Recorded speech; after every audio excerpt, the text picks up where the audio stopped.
Hi guys, my name is Dante. Ooh, that feels so good to say this again. It's been a while. And welcome back to Overpaint.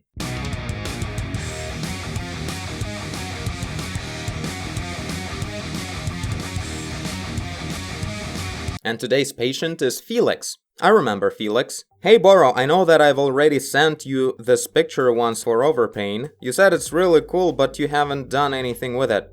I seriously don't remember this. As far as I know, I do every single submission in chronological order, at least for now. So yeah, I don't know, but sorry that I missed it. When I made this picture over a year ago, I created a massive mass of layers. I'm happy with the motive itself, but not with the rendering. It seems very artificial and unnatural to me, and the edges seem very rough and stick out. I think it would be interesting to see how it turns out in Dante's hands. Okay then, let's see what I can do. Okay, this looks a lot more impressive when it's bigger. Like, the rendering is not realistic, but in general it just looks very interesting as an illustration, you know? Boy, that is a lot of layers. Wow, we're loading the zoom. And we're still loading. That is a whole lot of loading. There we go. I think we're done loading. Yep, I think we're good. Oh boy, yeah, there is quite a mess with the edges everywhere. I suspect this happened because Felix was using like a selection like that, and then he was just painting inside of it, back and forth, and the problem with selection when you do that is that every time you do that, you push the semi-transparent pixels on the very edge of the selection further and further, making them more and more opaque, and because of that you get no anti-aliasing after a while. Like, if you do this for long enough, they become very, very sharp, like completely sharp. So I assume that's what happened. Looks pretty much the same. Yeah, so that's why if you wanna be working inside of a specific shape, like mask out everything else, use an actual mask. So you wouldn't actually push on it anything. Mask will keep on being untouched no matter what you paint inside of it. Okay, so I'm gonna merge everything, obviously, because this is a nightmare. I couldn't open it in PaintStorm, that's why we're in Photoshop right now. I mean, there's no surprise because there are adjustment layers. PaintStorm doesn't have that, so it just couldn't open it. Okay, we're done. Finally, this is much faster. Okay, so what's the resolution of this bitch? 4 by 2.5. Let's just make it, because I'm gonna just blur everything away a little bit, because I can work around many weird edges and everything, but when they're so aliased like that, like sharp pixels, hard pixels like that, you really need to just get rid of them completely. And I could just work around with my brush over every single edge, but that would just take a lot more time. So I assume we would just leave some of the edges untouched when they're slightly blurry. It would look much better, considering we don't have a lot of time in the episode. Okay, that's a bit too much. Yeah, like something like this. It's just slightly fuzzy, but basically every single detail is still here. Except for maybe some pictures of these coat of arms. That's right, coat of arms. So yeah, we're gonna be working on top of this in PaintStorm. Okay, so the first thing we're gonna do is we're gonna introduce lighting to the painting. Thing is that it's obviously a very dense storm going on, therefore the clouds are very thick, and therefore even if this is daytime, there would be a very dark lighting. But that's not even that important, as the fact that there's lightning going on right in the back there. And lightning is an insanely bright light source, so basically all of the image will be mostly lit by this lightning. We'll add a little bit of the soft top hemisphere ambient light, like the ambient light from the skylight, but it's gonna be much darker just to introduce some of the details where otherwise there would be none, like on the darker side away from the lightning light. So yeah, this is the first thing we're gonna do. Maybe, let's see, what about the composition though? Oh my god, I only just realized right now, when I flipped it, that there is a tail of this monster that is grabbing the ship. I don't know why, it just didn't really make me realize that this is what's actually going on. Maybe because the tail is only behind the ship. It's like it's not really grabbing it, it's just there, behind it. So I just didn't even notice it at first. So you know what? I think I wanna do a change. How about we make the ship a bit smaller and the monster a bit bigger? At least kind of like camera angle wise, although I'm not gonna be actually redrawing everything at the different angle, meaning the ship. So what I'm gonna do, I'm gonna just scale up the monster a bit so its mouth would be kind of higher, so it will be generally bigger. And the ship will be maybe a bit smaller and maybe lower, so we'll kind of like position the camera really close to the surface of the water and actually introduce the geometry of the camera. Because right now as I look at it, the wave very close to the horizon is basically the same scale as the wave really close to the bottom of the image, which is supposed to be not like that, like the waves closer to the camera should be obviously bigger. And I mean, generally, of course, the whole composition kind of looks like an ancient Japanese drawing where everything is like flat. The monster is on the left, the ship is on the right. No stuff like this going on, you know? Only like this, everything's positioned like this. The only third dimensional effect is overlapping. So yeah, I'm gonna go ahead and try to move things around, change the angle kind of in favor of making the monster looking more terrifying and the whole scene to look more dynamic. I'm not sure how good that was gonna happen because it's not easy to select and push things around like that. But yeah, and then we'll work on the lighting.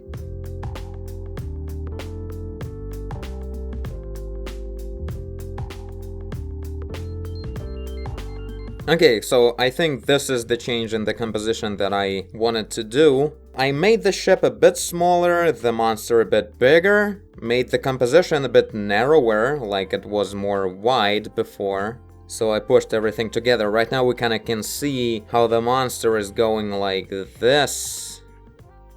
And the ship is in front of it, so it's kind of like a little bit like this. Not just flat, but forward. And also thanks to this overlapping over here. And of course I made the waves at the bottom very big and low detailed. Or not low detailed, there will be pretty intense foam going on. But generally like the wave doesn't even fit into the composition in its whole. It's just a part of it because it's really close and it's really big. And also I drowned the ship a little bit into the water like that. Which kind of makes sense too, right? Maybe I'll play a bit more with the geometry of the water later, but right now let's add the lightning and work on the lighting. So yeah, first thing I'm gonna do right now, I'm actually gonna do it without the time lapse, is I'm gonna make everything just plain darker. Because the lighting that we see in here initially is really flat, right? So, like, everything is just shown. A bit from the top, so it's kind of like a skylight, the one that we need as well, but it shouldn't be dominating. The dominating light should be from the lightning from behind. So, we still need this kind of lighting, but kind of like this. And maybe colder, or yeah, let's make it a bit colder, why not? I don't know, it doesn't matter, I just want to play around with the coloring as well. Like, the shadows would be a bit cooler than the lit part. By shadows, I mean this whole thing right now is a shadow. We'll add the dominating light. Dominating light will be a bit warmer than this whole ambient lighting from the sky. So yeah, right now I'm adding an insanely bright, it was kind of yellow, right? Why not? Let's make it actually yellow the same way. Lightnings can be all kinds of colors, right? Except for maybe green, like absolutely green. That's something from the, I don't know, Ghostbusters. So it's gonna be kind of more red on the edges and more yellow and much brighter in the center. So that's the gamma of this lightning, I suppose. So let's go that way and add the lighting from behind.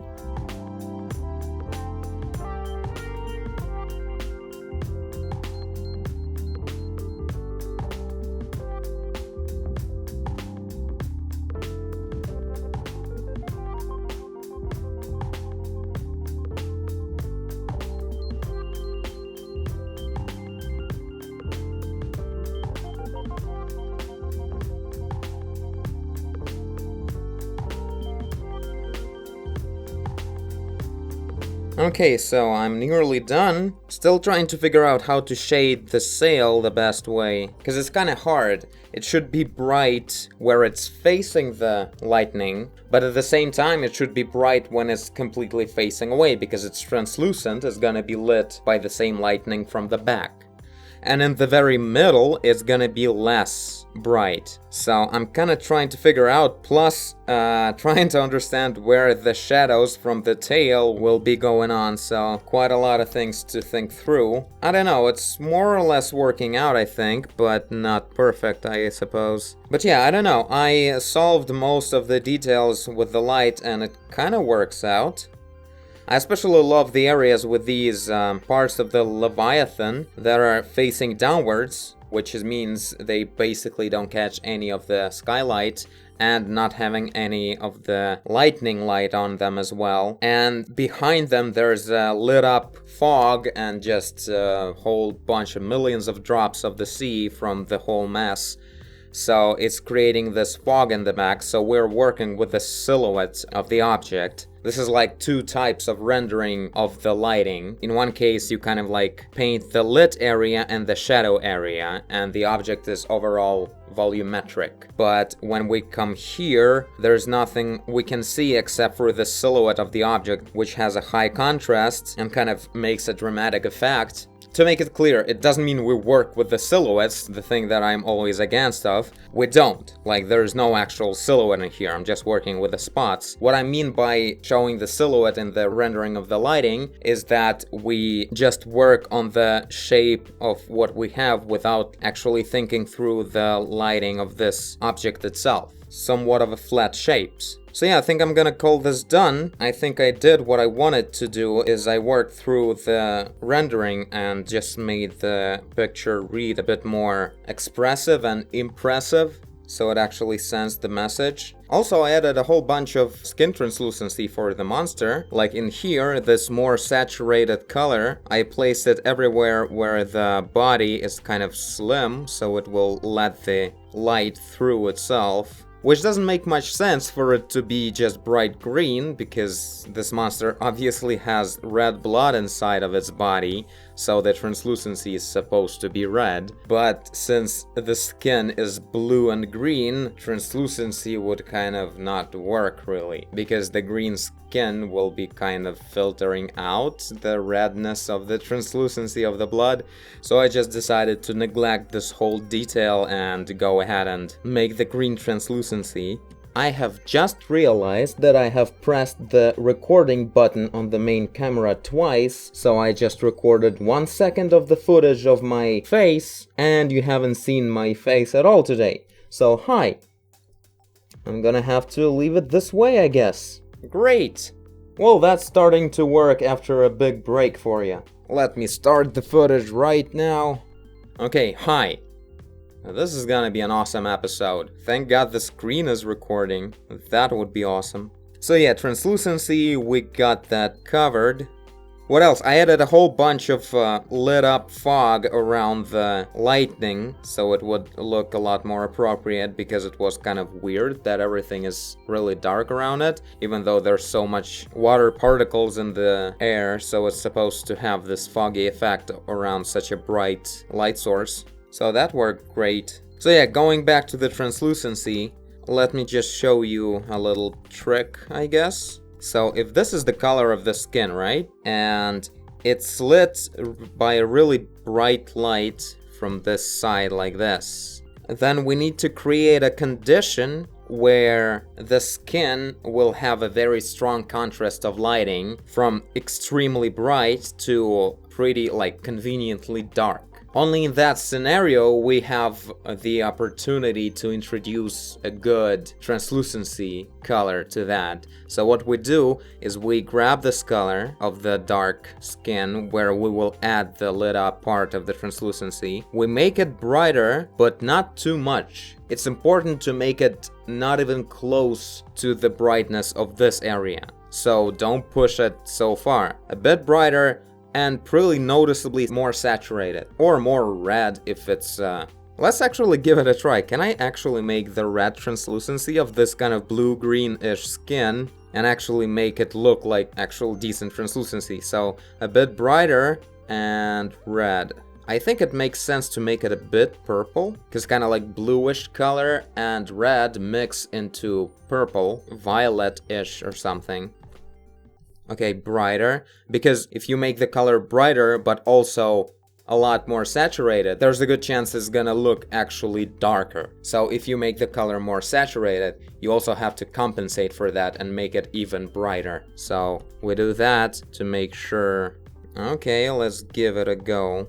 So same as with the human skin, first next to the brightest color we'll make the skin itself translucent, because at the very edge there's only skin. Blood didn't start happening yet. It kind of mixes in there like this and getting darker and darker. So yeah, kind of like this it would look like if this would be actually with red blood. But no matter what colors are, you have to make sure that you make a good contrast of brightnesses from the lit area of the object to the dark area if you want the translucency effect to happen. So yeah, there's that. What else did I change? I didn't really add any rain, like just made a few drops here, but really you can't see it that well. This doesn't look very good in the sense, like generally it's very highly detailed, so I guess it's kind of working out that the raindrops are visible, but in my quick speed painting mode, I can only sometimes introduce some kind of like foggy effect. Like basically rain would show up only next to very bright areas. So we would see only like as a fog. There is no sense in showing every single drop of the rain. Even in here, it's actually wrong, because in this scale, when we're looking at this giant monster and big ship, if we take a look at the raindrop that is this size, it means it's like this size of a drop. Rain is a lot smaller, but that means that we can't actually paint it. It's smaller than the pixels. So we just don't do it. What we do is we introduce basically this kind of foggy effect everywhere, like in here. That is the rain. It's just a whole bunch of tiny drops of rain mixed together into semi-transparent foggy effect. That's all we can see at this distance. So it kind of makes sense. And these big rare drops that I introduce here is basically the drops that are really close to the camera. So it's just a few drops that are really close. All the millions of drops far away from the camera next to the monster and the ship, they're super tiny. There's no sense in actually painting through every single drop. Oh, also, due to the refraction effect, the distortion from the water or glass or anything, will kind of have this effect that next to the bright spot, we will see this. Like drops have a certain like distorted image of the lightning in every single drop. So we'll kind of see this effect, and the further away the drops are from the lightning, the darker they will get, and they will just disappear further away. They won't actually show up for us. So this is the effect. Like whenever there's a very dense wall of rain and there's something really bright like a spotlight of sorts, it will actually light up the raindrops that are really close to the camera, that are actually optically covering that bright object far away. Even though they're not actually lit up by that object, they're just distorting it, so distorting the visuals of it for us. That's why we see some of that. Yeah, there you go, like next to the bright object, the lightning, I added a bunch of visible raindrops, and it actually looks like a thing. Or it actually looks like the end of the world and this is some meteorites falling on Earth. But yeah, I guess this is it. I probably covered everything I did here and explained it. I really love the way the waves close to the camera look like. Maybe we add a little bit more reflection right here. So yeah, this is it. Thank you, Felix, for your submission. We finally got to it. I think the result is really cool. It would be awesome to like finalize it, but we don't have time for that. And I don't know, Felix, you can finish it yourself if you want to. So yeah, everyone can download this from Patreon page. It's a free post, so you can download. All the results of my overpaints are free posts, so you can download that from the Patreon page. The link is in the end of the video, so yeah. And on Patreon page you can become my patron and submit your own artwork, so I would overpaint it as well. So yeah, this is it. And I thank you for watching if you did. I guess you did. If you're here, leave a like and subscribe. Tell a friend. Try keto diet. Do whatever you want. And I will see you in the next one. Bye.